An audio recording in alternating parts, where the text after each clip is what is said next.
మహారాష్ట్రలో మావోయిస్టులకు మరో ఎదురుదెబ్బ తగిలింది. మోస్ట్ వాంటెడ్ గడ్చిరౌలి జిల్లా మావోయిస్ట్ ఉద్యమ ఇన్ఛార్జ్ గిరిధర్ తుమ్రెడ్డి అలియాస్ బిచ్చు, అతని భార్య సంగీత అలియాస్ లలిత ఈరోజు డిప్యూటీ సీఎం పోలీసు అధికారుల సమక్షంలో లొంగిపోయారు.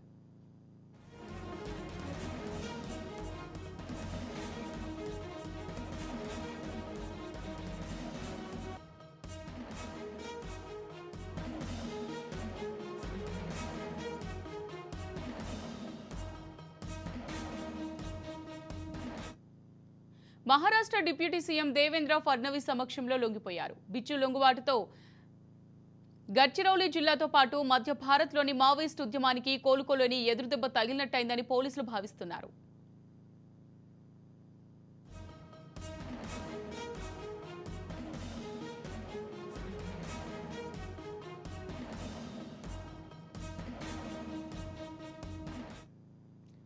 కాగా గిరిధర్ తుమ్రెడ్డి 86 ఎన్కౌంటర్లు, 15 కాల్పుల ఘటనలో క్రియాశీలక పాత్ర పోషించాడు. బిచ్చుపై 25 లక్షల రూపాయల రివార్డు ఉంది. అనేక ప్రభుత్వ వ్యతిరేక ఘటనలో పాల్గొన్నందుకు 179 కేసులున్నాయి. 1996 నుంచి 2024 వరకు అనేక ఘటనల్లో వివిధ హోదాలో ప్రధాన సూత్రధారిగా వ్యవహరించాడు.